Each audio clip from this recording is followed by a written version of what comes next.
नयागढ़ जिला सदर थाना मालीसाही फांडी अंतर्गत कंचनबेली ग्राम में जड़े महिला को हत्या कर अभियोग होईछि। मृत महिला हेले उक्त ग्रामर विजय नायकों पत्नी रंजिता नायक। आज सकाळु रंजिता समस्त घर काम शेष कर गाँव में नणंदों घर को जाइथिले। नणंदों परिवार लोके बाहर रोथबारु एही घर को विजय परिवार देखारखा करथिले। दीर्घ समय धरी रंजिता न फेरिबारु तांको सासु हार दे खोजी खोजी सेठारे पहुंचवा बेलू रंजिता सिलिंग फैन रे झुली पड़िथिबा देखिबा को पाइथिले।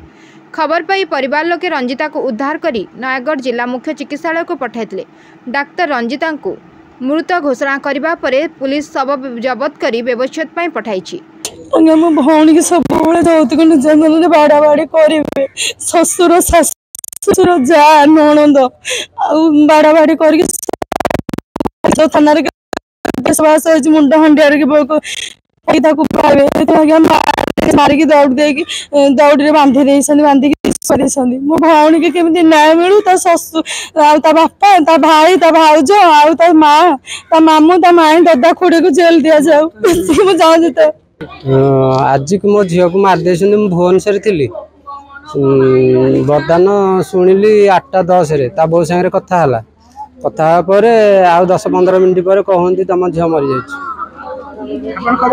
खबर किए जड़े फोन कला ए जुआई फोन कले जुआई फोन कले कहले तुम झील मरी जा कारण आ कि कहले फोन कले आम तो नी कम को जाइली गंडमुंडा रू आसिक फोन शुणिक आसली जस्ट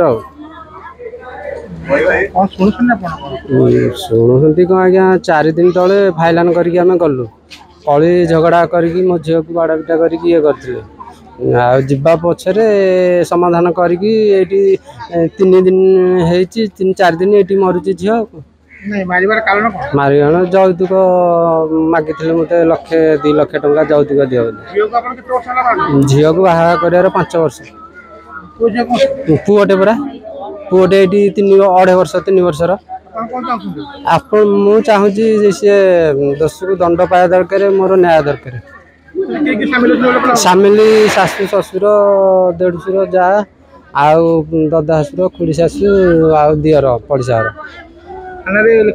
हाँ हाँ रेफर दिया है। इटामाटी थाना अंतर्गत अरासाही ग्रामर रमेश नाहकों झील रंजिता 5 वर्ष तले विजय प्रेम विवाह करथिले। विजय और रंजिता परस्पर भलरे चलुवा बेले विजय खमारीसाही ठारे अवस्थित पेट्रोल टांकी रे काम करथिले। विभिन्न समय सासु और बोहू झगड़ा लगी रहुतला। किछि दिन तले झगड़ा लगिबा कारण को ने विजय और रंजिता मनमालिन्य होइतला। रंजिता परिवार लोके आसी एहाकु समाधान करथिले। सकाळ समय विजय टांकी को जावा परे रंजिता नणंद घर को जाइथिबा जणा पड़िछि। ए घटना को नहीं रंजिता परिवार झीर हत्या करा जाइथिबा अभियोग करिसेंती। पिटी पिटी झील को मारिदेबा परे झुलाई दिया जाइथिबा अभियोग होइछि। सदर थाना पुलिस ए घटना को गुरुतर सह नैथिबा बेले अभियोग आधार रे हत्या मामला रुजु होइछि। एही मामला रे रंजिता स्वामी विजय नाहक सासु हारदेई और ससुर वैकुंठ नाहक को पुलिस अटक रखी छानबीन करुछि। सदर थाना अधिकारी अनिता साहू तत्वावधान में मालीसाही फांडी अधिकारी राजेंद्र कर घटनार छानबीन चलाइथिबा सूचना मिली।